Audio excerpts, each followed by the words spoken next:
SIR প্রক্রিয়া যত এগোচ্ছে ততই একের পর এক চাঞ্চল্যকর অভিযোগ সামনে আসছে। কোথাও কোথাও তো রীতিমতো অশান্তি চলছে, কোথাও আবার এমন কিছু ঘটনা ঘটছে যাকে ঘিরে ছড়াচ্ছে বিতর্ক। কখনো কখনো আলোচনার কেন্দ্রে উঠে আসছেন খোদ বিএলওরাই।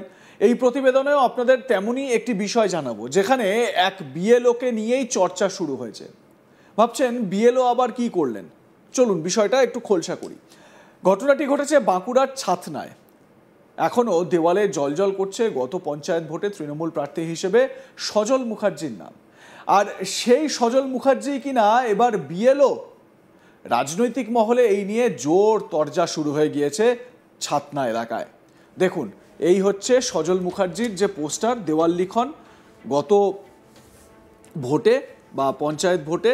সেই দেওয়াল লিখন এখনও কিন্তু মুছে যায়নি, বৃষ্টি ঝড় ঝঞ্ঝাতেও সেটা মুছতে পারেনি। সজল মুখার্জির নাম একেবারে পরিষ্কার বোঝা যাচ্ছে। এই সজল মুখার্জি নাকি এবারে বিএলও হয়েছেন। আশ্চর্য কাণ্ড বটে।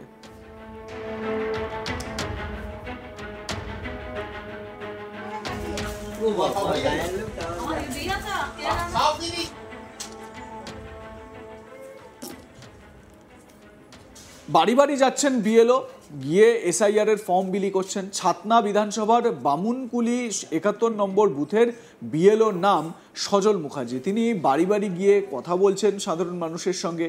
গত পঞ্চায়েত ভোটে দেওয়াল লিখনে তার নাম এখনও দেখা যাচ্ছে। পাশে তৃণমূলের প্রতীক চিহ্ন। বিজেপির দাবি, সজল মুখার্জি ২০২৩ সালে বিজেপির বিরুদ্ধে পঞ্চায়েত ভোটে দাঁড়িয়েছিলেন। তিনি তৃণমূলের সক্রিয় সদস্য। তৃণমূল চক্রান্ত করেই এই বুথে তাকে বিএলও বানিয়েছেন। বিজেপি নেতা সিদ্ধার্থ চ্যাটার্জি কি বলছেন সেটা তো শোনাবই, তবে এই বিএলও সজল মুখার্জি তিনি যে বাড়ি বাড়ি ঘুরছেন এবং ফর্ম বিলি করছেন সেই ছবি দেখুন, তারপর আপনাদেরকে বিজেপি নেতার বক্তব্য শোনাচ্ছি।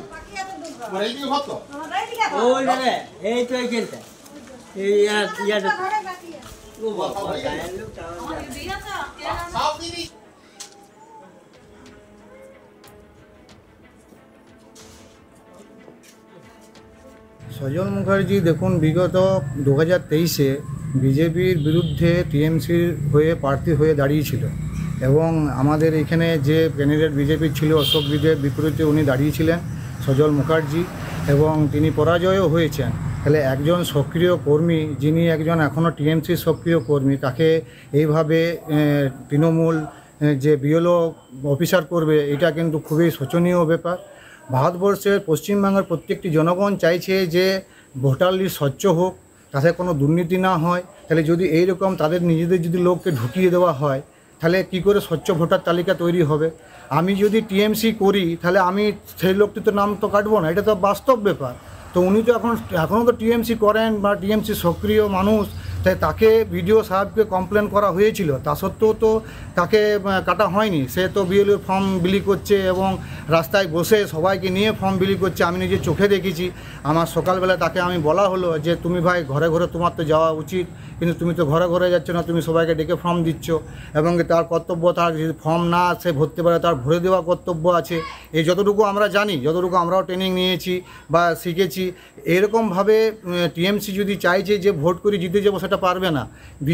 বিজেপি 2026-এ একদম আসবে, বহুমত নিয়ে আসবে। কেননা প্রত্যেকটি জনগণ বুঝে গেছে যে এই চোর সরকারকে আর রাখা যাবে না। এদের পায়ের মাটি সরে যাচ্ছে পায়ের তল থেকে। এরা যেমন করেই করুক, এরা কোনো মৃত ভোটার, কোনো অবৈধ ভোটার বিজেপি রাখতে দিবে না। এরা যতই চেষ্টা করুক, আমরা পেছনে পড়ে আছি, আমরা পেছনে লেগে থাকবো। আমাদেরকে যতই ওরা চাপ দেখ, বলুক মেরে দেবো, কেটে দেবো, কিন্তু আমরা ভয় করনেওয়ালা নই। আমরা বিজেপির সৈনিক, বিজেপির হয়ে লড়াই করব। আগত দিনে 26-এ আমরা দেখিয়ে দেবো যে বিজেপি পারে এবং বিজেপি জয় ছিনিয়ে নিয়ে আসবে। যদিও সজল মুখার্জির দাবি অনেক আগে তিনি তৃণমূলের হয়ে দাঁড়িয়েছিলেন, কিন্তু এখন আর তিনি দল করেন না, মানে তিনি তৃণমূল করছেন না। নিজের সপক্ষে কি সাফাই দিয়েছেন বিএলও সজল মুখার্জি, শুনুন। আপনি কত নম্বর বুথ? এটা 71 নম্বর বুথ। 71 নম্বর বুথ। আপনি বিএলও হিসেবে আছেন? আমি বিএলও হিসেবে আছি। আচ্ছা, আপনি পঞ্চায়েত ভোটে তৃণমূলের হয়ে কি করেছিলেন? মানে অনেকদিন আগে করেছিলাম, এখন আর পার্টি কিছু করি না। কেন? মানে এখনও তো আপনার নাম লেখা আছে দেওয়ালে, তৃণমূলের সিম্বলে আপনার নাম লেখা আছে। তখন দাঁড়িয়েছিলাম, তখন লেখা থাকবে কি? এখন কোনো পার্টিপুটি করি না কিচ্ছু। এখন কোনো পার্টি করেন না আপনি? আচ্ছা, না কোনো রাজনৈতিক কোনো যোগাযোগ? না, আমার সাথে কোনো যোগাযোগ নেই। আমি ব্রাহ্মণকুলি প্রাথমিক বিদ্যালয়ের পার্শ্ব শিক্ষক। পার্শ্ব শিক্ষক। আপনি বাড়ি বাড়ি যাচ্ছেন আমি মানুষকে? প্রত্যেক বাড়ি বাড়ি যাচ্ছি। তাহলে আপনি তো দেখতেই পেলেন আমি প্রত্যেক বাড়ি বাড়ি ঢুকছি। তাহলে তৃণমূলের সাথে এখন আপনার কোনো? না না না। কিন্তু আপনার পঞ্চায়েতে আপনার মানে হ্যাঁ। দেওয়ালে আপনি করেছিলেন? আপনি হ্যাঁ, আপনি প্রার্থী হিসেবে তৃণমূলে দাঁড়িয়েছিলেন? দাঁড়িয়েছিল। কত সালে দাঁড়িয়েছিলেন? আমি 2023 লাস্ট ইলেকশনটায় পঞ্চায়েত ভোটে। আপনি কি সেই সময় হেরে গেছেন? হেরে গিয়ে। তৃণমূলের হয়ে প্রতিনিধিত্ব করেছেন আপনি? হ্যাঁ।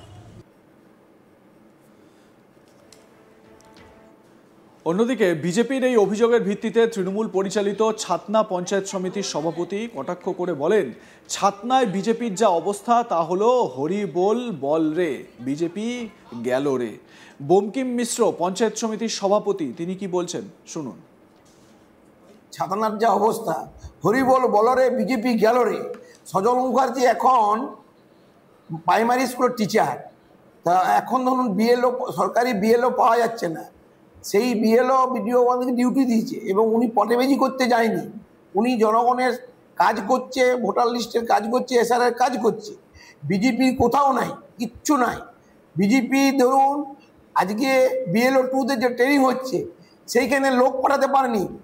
ছাতনা 4টি অঞ্চলে 5 জন লোককে ওরা পাঠিয়েছে, বিএলও 2 লোক নাই। তাহলে হরিবল বলরে বিজেপি গেল রে। সেই জায়গাতে বিজেপির কথা কে শুনে বলুন দেখিনি? ওদের শোনা আর না শোনাই ভালো। মানুষ ওদেরকে থুতু দিচ্ছে, ঘৃণা করছে, ওদের পাশে দাঁড়াচ্ছে না মানুষ। কোনো মানুষের উন্নয়নে নাই, মানুষের সেবায় নাই, মানুষের উপকারে নাই, কিছুতে নাই, কিছুতে নাই।